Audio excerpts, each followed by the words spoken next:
Hello, everybody. Ah, Hi, Shirley. Hi. I met Shirley. Tzipi. Hi, Tzipi. Very nice to meet you. תגידי, hi, Tzipi. I met Shirley 2 weeks ago, last week. Yeah. That's New it. York. Yes, in New York. We had meetings of Tel Aviv Foundations, and Shirley came to present the education situation in Tel Aviv, and I was surprised to learn many new things. And since you and I care for education a lot, because I think education is humongous compared to what people think. And Not that's what I do for my everybody. living, yeah. And it's really, it has a heavy weight on everybody. And the world went through so many changes. And so I invited Shirley to talk with us. She went back to Israel already.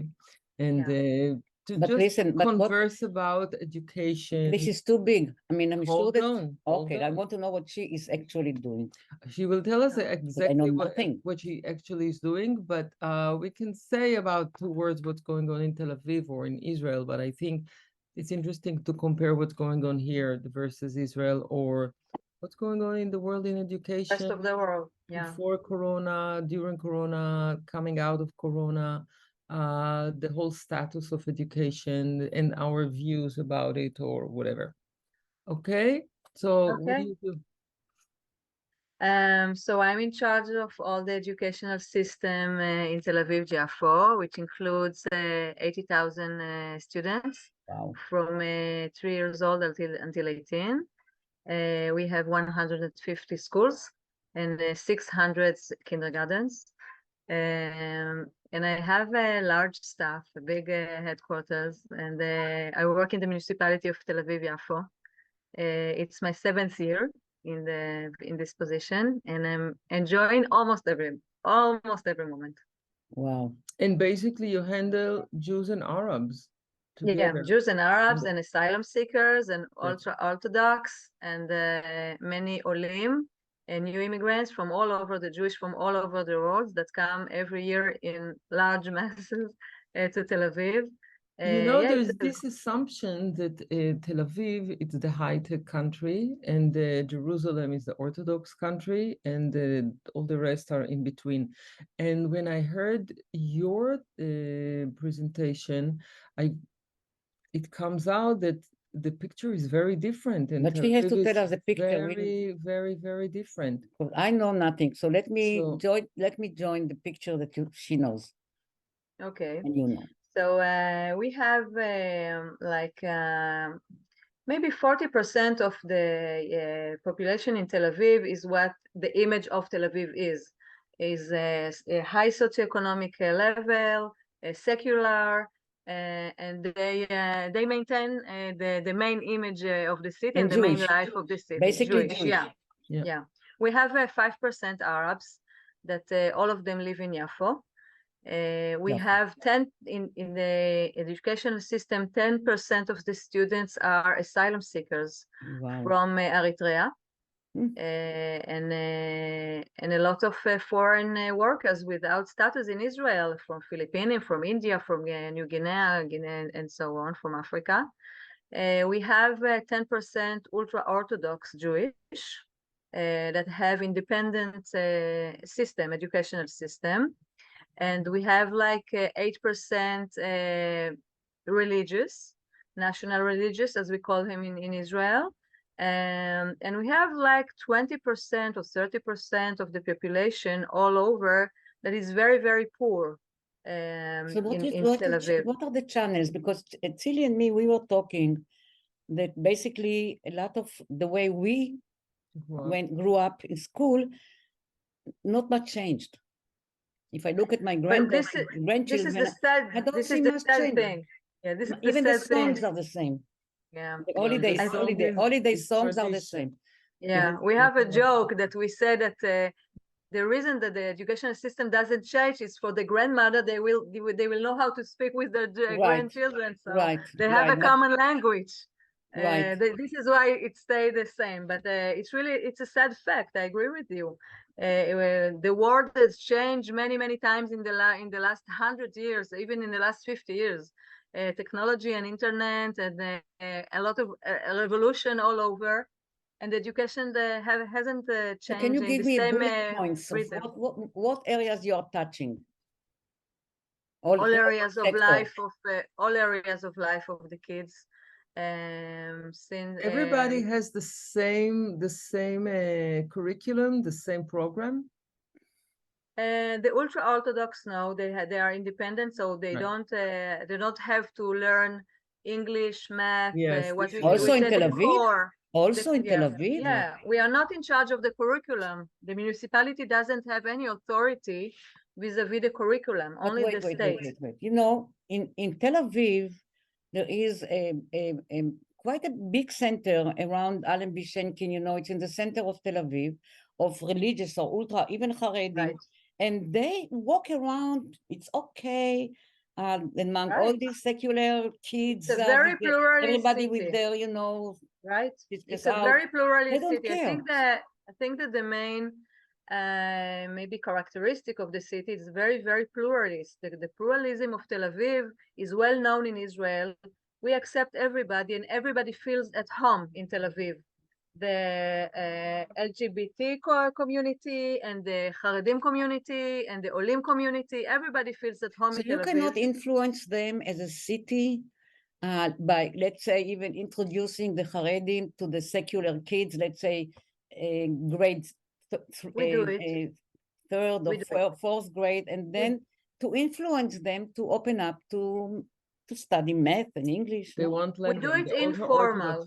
We them. do it informal. We cannot do it formal because they have their own inspection and they have their own regulation and their own curriculum. They're not part of the Ministry of Education even. They're really independent. But we made a lot of meetings between ultra-Orthodox and secular students, between Arab and Jewish, between poor and rich. We made a lot of join the living and living together programs in order to narrow the gap and to make the students know each other, so there will be less fear, less racism, and less ignorance. Sometimes the students are really ignorant about the people that live right next door, so we invest a lot of it. You know, there's something, and you know, my kids grew up in New York, so I remember my days, and I see a little bit over the years through my friends' kids or grandkids. There are few things that changed that we didn't have in our time. First of all, there are private schools, which we didn't have when we grew up. In the regular schools, I see how they get less in certain areas. The days are shorter, the material is less, the curriculum is less, and then there's more after-school activities for certain groups in order to get more in certain areas. It's interesting to me to see how everything is changing, and I wonder if anybody gets hurt from this, if some get less, some get more. Well, in Israel, it's different. In Israel, it's different. We don't have private school in Israel. Well, in Tel Aviv, you have the democratic school. I paid now, and now my daughter is going to the private. No, it's not private. It's not. So private, how come I'm paying hundreds of shekels? I'll explain.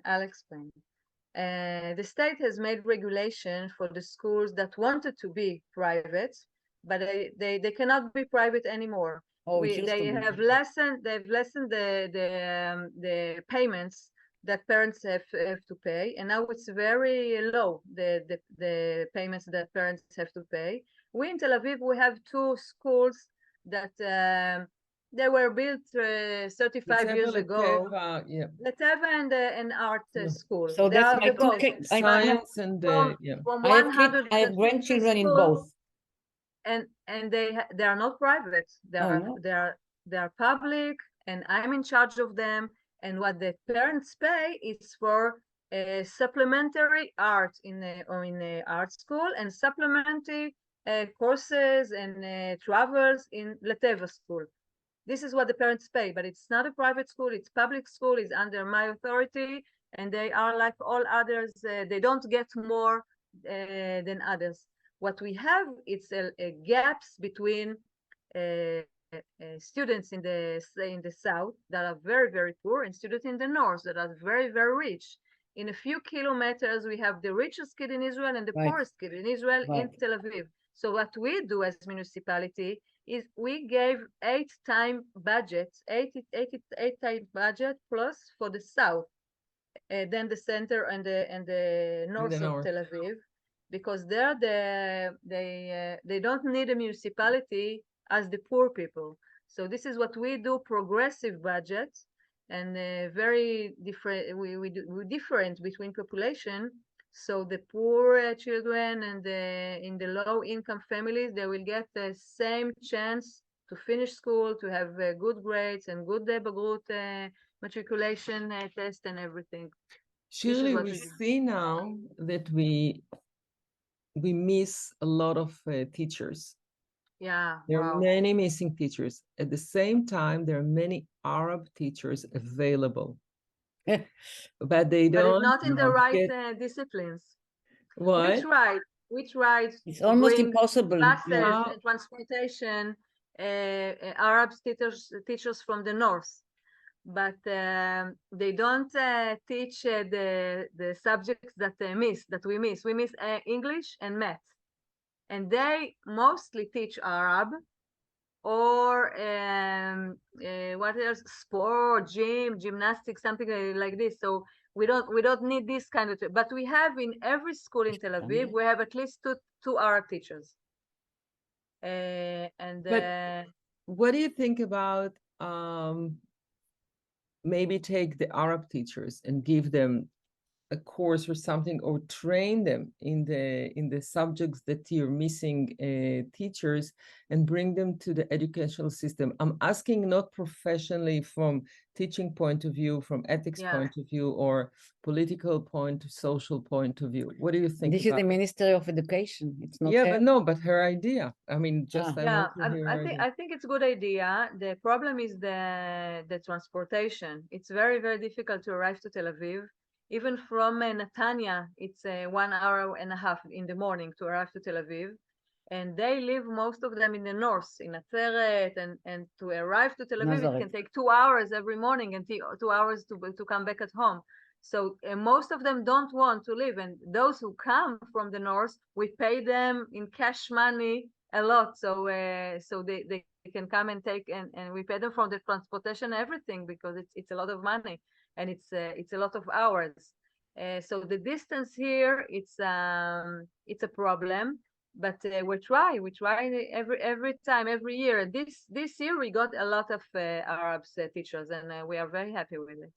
Do you provide, for example, some programs to teach the children, for example, to accept Arabs or to accept religion? We do. You do? Through the meetings that they have? Yeah, joint meetings and joint studies and joint experience and joint travels. Yeah, we put a lot of emphasis on this in the and do you check the attitudes during, if any change during the years? Yeah, the attitude of the students? We work with the Reichman University. Okay. And they have made a research for us. We chose 10 schools, then 5 elementary school and 5 high schools. And in every school, the students have filled up like a questionnaire with questions about the different population in Israel, and we managed to see which of the tribes, as we say, is the less known for these children. So in one high school, we chose the Haredim, the Orthodox. In one high school, we chose the Arabs. In other school, we chose the new immigrants or the asylum seekers. So in each one, we managed to see the population that needs to be worked on. And we made a tailor-made program.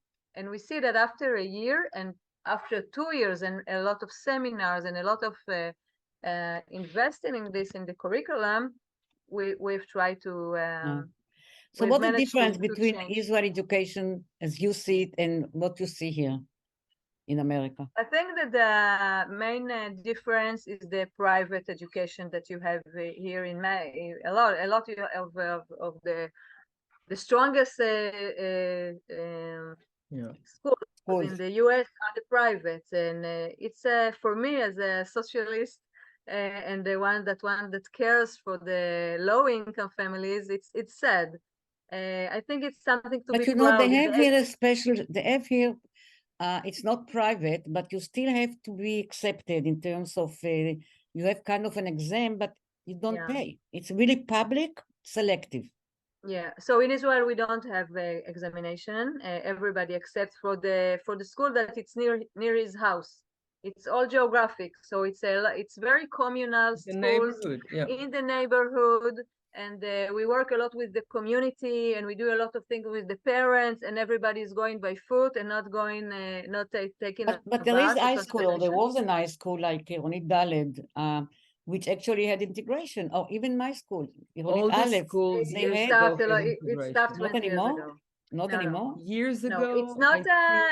We don't enforce the integration, but if some kids from the south they want to learn in the north, they can. They can. Everything is open for everybody. Oh, really? But there's no integration that is as a policy. But I remember when it started, it was very problematic because I think it raised other problems for the kids in the south. There was just now an article in Haaretz journal about the failure of the integration. A very interesting. It was very, very tough. But you know, I personally, I would rather not to have private schools. I know it will never go away. I would rather to have a very good public system, smaller schools in the neighborhood. Only the selective. Only the selective school. No, but I'm talking about what I wish, and to have neighborhood schools, smaller, great teachers.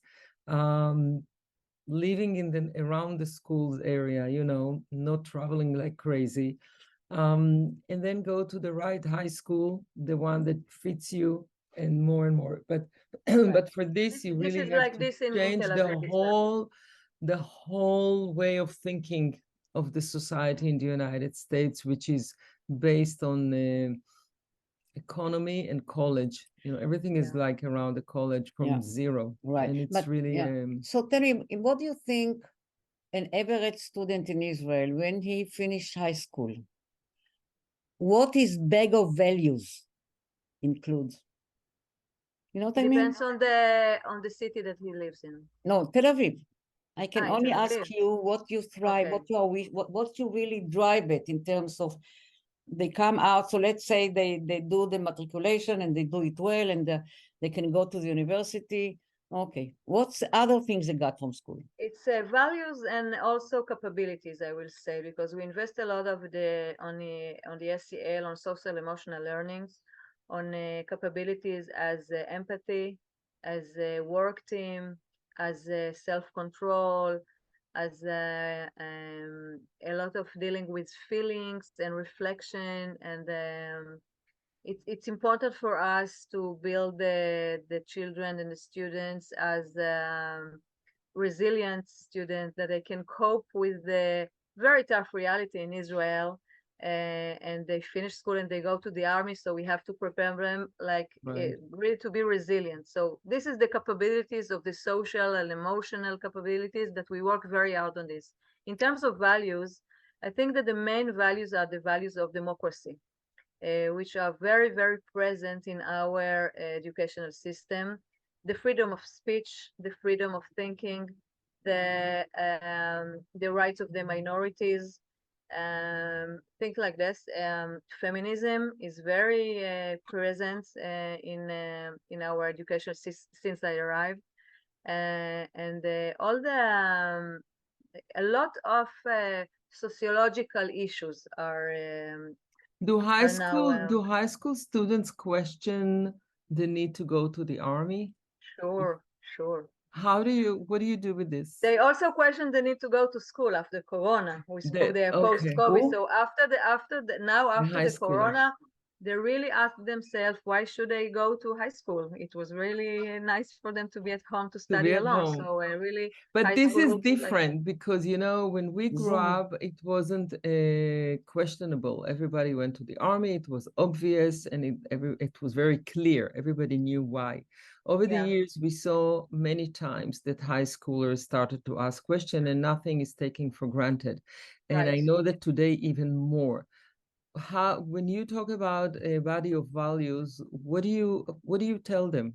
Because basically they have to. So what do you do with this? They have to go, and we prepare them, and we let them meet a lot of different kinds of the possibilities in the army, technology and information, and a lot of soldiers that come to school that are grown-ups, that they grow up in this neighborhood and they come to speak with the students, and we help them in all the questions that we have.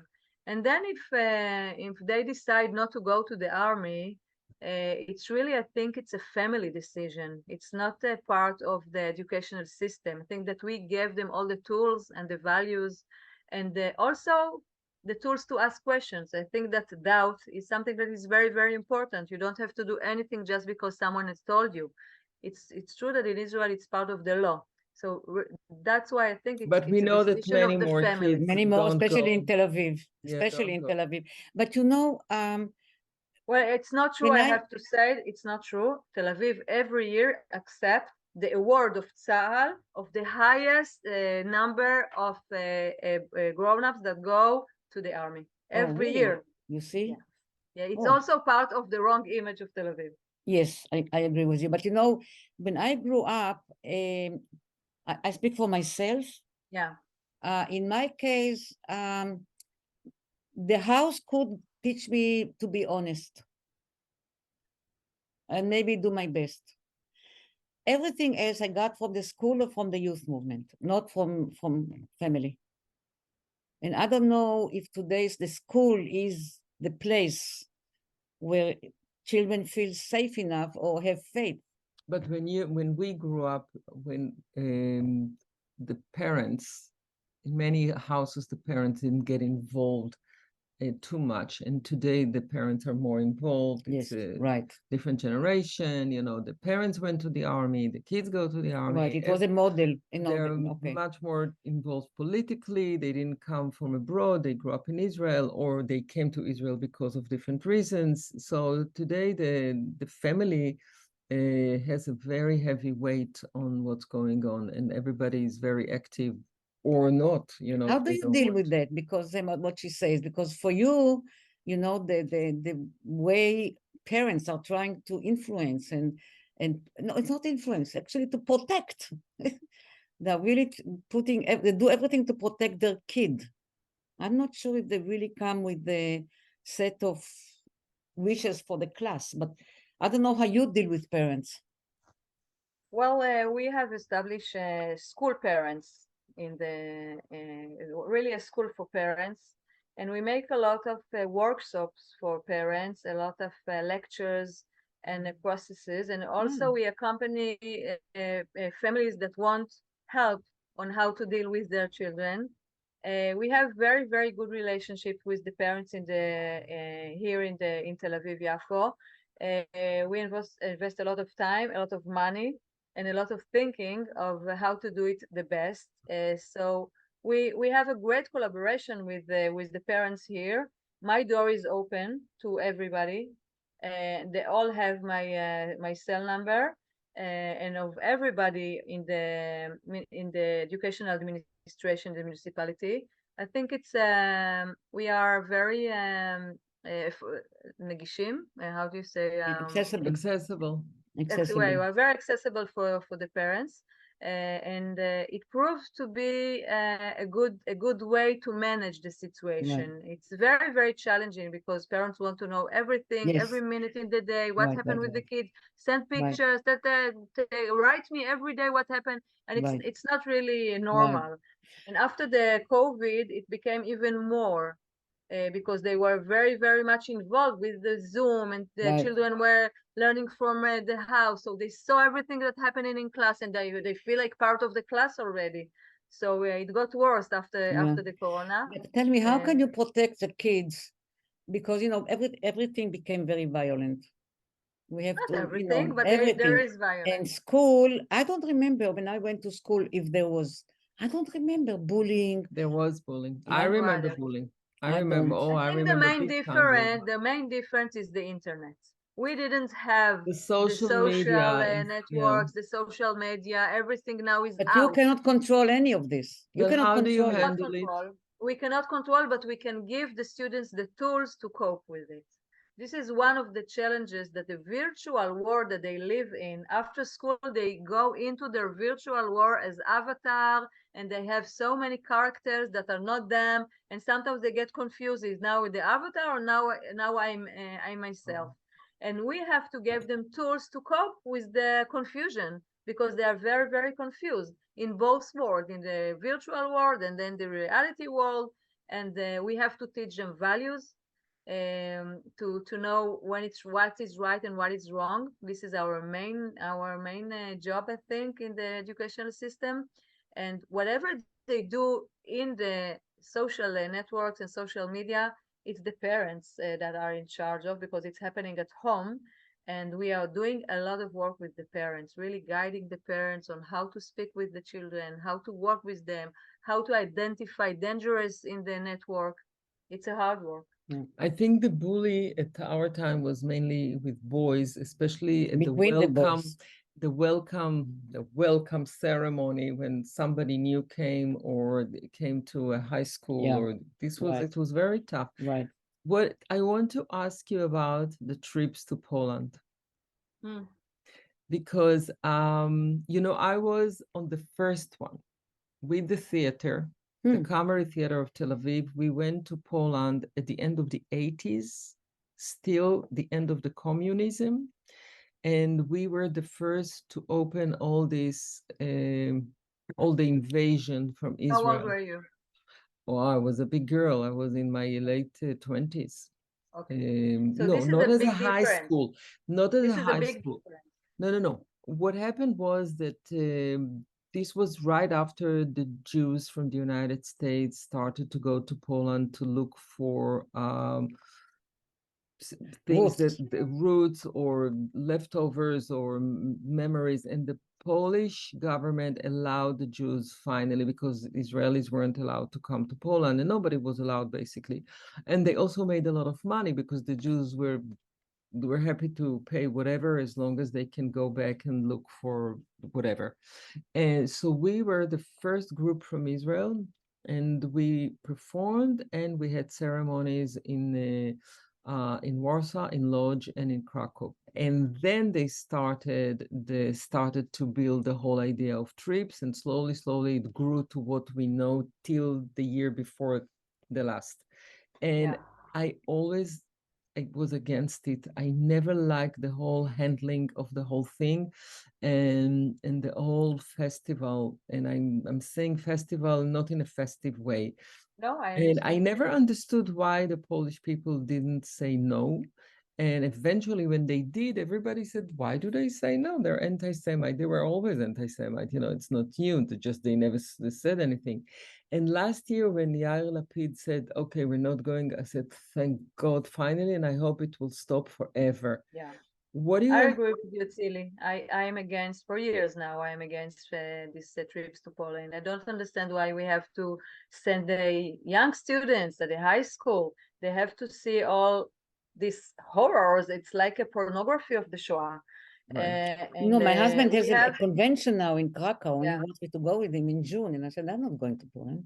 No, but this is something else, because the kids are exposed to other things. What you do is one thing. For an adult, it's something else. I don't know what I think of it as an adult, but for young students at the age of 17, they are not mature enough to understand. They become very nationalistic. Surely nobody understands, even if you're 58. I didn't allow my kids to go to Yad Vashem. You know, they took us at second grade. They wanted to take them at third grade and say, "You're not going. You're not ready." Nobody can understand. And the thing is that they think if they prepare them, how can you prepare them? And how can you prepare youngsters, you know? We cannot prepare them. And no preparation is good enough. I think it's enough to... It's few things. It's to prepare them. That's something that you cannot prepare. You charge them. They have to pay. Not everybody a lot of money. Pay. Not everybody can pay, and not everybody has, you know, and it created a whole different story. Right. And then basically you invade another country that we don't have to be there altogether. with uniform, with flags, with aircraft, with air.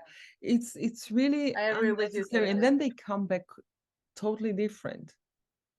They You come said poisoned. invade. You know, I just wonder something. Do you think that how can you give kids tools to develop an attitude, their own kind of thinking, independent thinking of good and bad and moral and not moral, let's say, as far as the occupation is concerned? If the school have anything to do with I'm not saying impose on them an idea, but in some way to make them understand what it is, what is the consequences for them. So I don't know if you heard, but we at the beginning of the year, in the summer, we put in all classes in Israel, in Tel Aviv, in all classes from first grade until 12th grade, we put map of Israel with the territories, with the mark of the borders of 67. Wow. The green line. We put it in all classroom, in Tel Aviv. Yeah, it was a huge sensation because the Ministry of Education, now they sue us and they want us to take off all the maps from the wall. And now Mayor Huldai is saying that if they force him to take off from the walls, he will draw it on the walls itself of the schools. Because it's very important for us that the students will know the borders of Israel, that they will know what is the territories and where is Israel, where is the border, what is the 67 border, what is the 48 border, and that they will know the complexions. It's very, very complicated. I know. Listen, it's not connected, but I was thinking now. Without borders. Yes. So we drew the border, and there is a huge section it's for a month. All newspapers, everybody's dealing with the fact that Mayor Huldai put the map of Israel with borders on the classroom of in Tel Aviv. Unbelievable. It's very important. Just so they know, they have to understand. The maps are still hanging on the wall. Oh, really? We're waiting that they will come and take it out. Do you still have like once a week Shat Chevra, like a 1 hour that the major teacher, whatever you call it, the main teacher is handling social things, political things, free discussions, for and against. Now it's 2 hours now. Most of the school it's 2 hours now. We add the municipality add another hour, so it's 2 hours now, and it's really a kind of hour of conversation of the teacher with the students about what's going on. And what is the main voice that you hear from the youngsters? A lot of confusion, a lot of issues of girls and boys, a lot of issues of the social media. They're really, really confused with the social media. A lot of bullying, dealing with sex and smoke and drugs and alcohol, like all teenagers around the world. But I think the main change is that it's a generation that speaks about everything. Very open, very widely open. It's really, they speak, we don't know, so we don't want to know. We don't want to know. It's too much information sometimes, but they tell us everything. Right. But it's good to know. Yeah. Tell me something. So what, for example, when you were here and you met educational people who are in education here, what they can take from you, Americans? What the Americans can take from the Israelis. Yeah. Yeah, I think in America they are more conservative than us. Very. In Israel, we are very, very open to new perceptions and new theories. The Montessori, the anthroposophy, the democratic. We merge everything in our public education, and like we have all walls transparent. We don't have walls in the schools. And where students study everywhere at school. They don't study in the classroom. They can study on the roof or in the garden or at the beach or the museum. We take advantage of the city of Tel Aviv as a classroom. We said all city is a classroom. So it's very part of very it you diverse. Can find here, not in many ways. The learning and the studying is very, very diverse. It's very progressive. It's I saw in the US very conservative education. I was very surprised. Well, the United States is a very conservative society altogether. So it's very different. You know, my son, I have 3 kids, 2 grew up in Israel until now, they're there. My son was until 4th grade or 5th grade. So when he came here, I was surprised the way they, give them so many values, like if somebody hurt you, you should ask him, what do you hurt my feelings? In Israel, they will start laughing, they will go nuts. They'll kill you with this but question. Yet, they do in the school system that really seemingly, teach them against violence and the other, and then look how much violence there is in the society. Yeah. What's happening? Where it's come from? I think And in technology has Israel a lot also, of it was things not to so do. violent like now. Yeah. And even our leaders, they I didn't think that talk this way. the kids are learning from the adults. It's all modeling. Education is modeling. And Just what they watch the see, Israeli TV. Most of it is screaming and fighting and biting. even in reality shows, and not only on the news. The news Reality too, show, everything is very, very also violent. the news. The language is violent. The road here, the transport, everything to ride here on the roads in Tel Aviv, it's violent. So what can you do? Is violent. What Tel Aviv can do as a municipality? We can help the kids make more yoga and more meditation and mindfulness. Really, I really believe that with the good work of body and soul, I exercise meditation every day. For me, it's really a tool to. You're also doing it. I don't do meditation. I don't. Yoga is kind of yoga? meditation. I do no? yoga, but I don't do meditation. And I do yoga 3 times a week, and it's I do really other things. It's saving me. It's giving me I a think lot of power. Whatever works for you. I don't think that there's 1 or 2 things that work for everybody. But whatever works for you, if you can be sport. present all the ways and you can pick and choose and know and learn how to use it and know what's good for you, so you can just, it's very complicated to be out there. It's very loud, noisy, and confusing, and you need a space of your own. It can be art, it could be sport, it can be music, it could be meditation, it could be anything that it's giving you a space of silence. And we're trying to help the kids to find their own space where they can be in silence with themselves and reflection and asking themselves and checking with themselves. It's a gift that we're giving them. It's hard. It's very, very hard. Are you for exams or against? It depends which exams. It really depends which exam. I'm against grades. Okay. We don't have grades in Tel Aviv. We put out all the grades.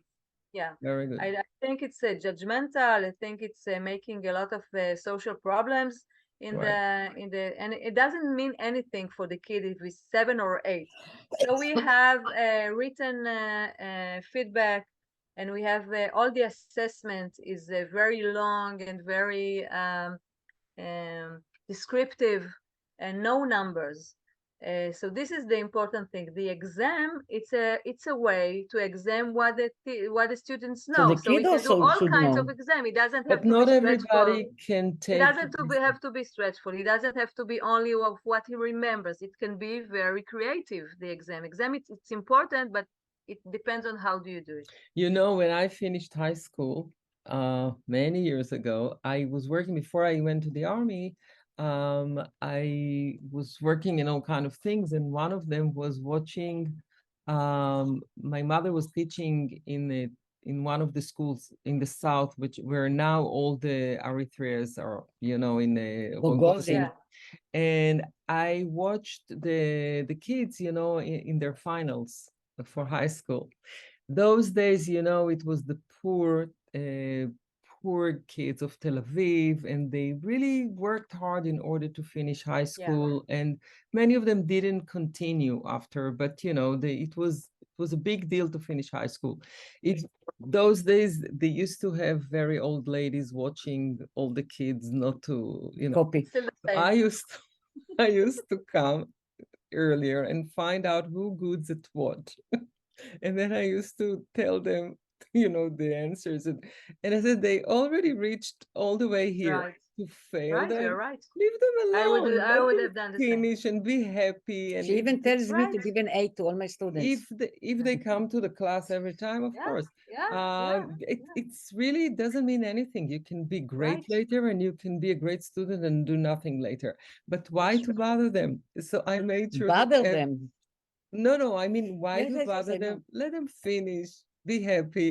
I made sure everybody would pass and everybody would do. It was ridiculous. It was so funny, but I felt that I do justice for them, Yeah. and everybody felt good. That they had a good vibe in the class every time. It was really well. Well, yeah, but then they go out from school and the world is a competitive one. The world is competitive, but why to fail them after so Not to many fail years them, of but hard work? It's not fair. We have Yeah, but if different you give problems. them the right tools, they can handle the competition in the world. Right. You have to give them the right tools. Right. Absolutely. Were really... you a teacher before? Yeah. Oh, okay. What upon did a you time, teach? 30 years ago. What did you teach? Grammar and literature. Grammar. Oh my God. Don't Literature, start yes. with me. The Hebrew grammar is not easy. But right Not now they easy. reduce the amount of literature, no? Yeah. Yeah. They learn cut less. down a lot. They reduce everything now. Pity, very pity. And there are so many great writers that the kids never heard of. Shirley, how do Yeah. you see the world of education, let's say in 10 years? What would you like to see? Well, I think that maybe part of education will be on the metaverse. We have to take this under consideration, and I think that children are prepared to being taught by an avatar and not by a human person. And I think maybe it will be refreshing for the educational system that the technology will be more relevant for the kids, and then the good teachers will be able to see really the kids, and they will have the time to speak with the students and to be there for them. So I think the role of the teacher is going to change. Is going to change. He will be more like a guidance and more like a inspiration, maybe like a trainer or like a parent or big brother. And more technology will What is your teach take the on subject, the main subjects. We spoke with Uri Ben-Ari, who invented the smart room. What is your take on it? Do you think every school should have it? It's so small and it's like an anecdota. It's like it's not. I believe in systematical change. I don't believe in something that it's nice to have. It's small classroom in Tel Aviv, for example. One like this, it's nothing. It's nothing. It's not a change. I believe in large impact and in changing the perception and changing the principles and the values. It's a nice practica, but it's nothing. It's like because he believed that it will change the image of the teacher. If every teacher will get a laptop and not, and every teacher has a laptop. Every teacher has a laptop. They do have in Tel Aviv. Every teacher has a laptop, and there's a balcony in every classroom, and we invest a lot of technology. But it's not what I'm talking about. The perception of what is education has to change. But this how, you have, how teacher of this how means students to change learn. the whole outlook of society. Right. It's really to re-educate society about education, and it touches every field of life, and it takes time. It's a huge machinery. And also you have the political system, and you have to level with this because it gets stuck over there and you have to bypass it or somehow to break through. So it's not that easy, but it's challenging, and hopefully it will get better. Yeah, you have a great mayor. So. He's not trying to please anybody except the people. Yeah, he's wonderful. I don't know what will happen when it's very hard to find. You used to have people like him, but I don't, in general now. He's one of the last. Yeah, he's a man of values. It's like, and he's not afraid of anything, and he's and for me, it's a great. He like a listener, but I think he is a listener. He's a listener, and he takes care of the people. Right, right. Listen, you are very lucky to be where you are, and Tel Aviv is lucky to have all of you. Yeah, thank you. So, Thank you very much thank for you Luck with very inviting me. much. everything. Yep. And thank you very And much for coming. Thank you. And to And everybody. Shana you, Tova everybody. to Now all. I'm going to say Thank you. Thank you. Tzili and Bye, Tzili. Tzili. Yeah. Thank you. Bye. Okay.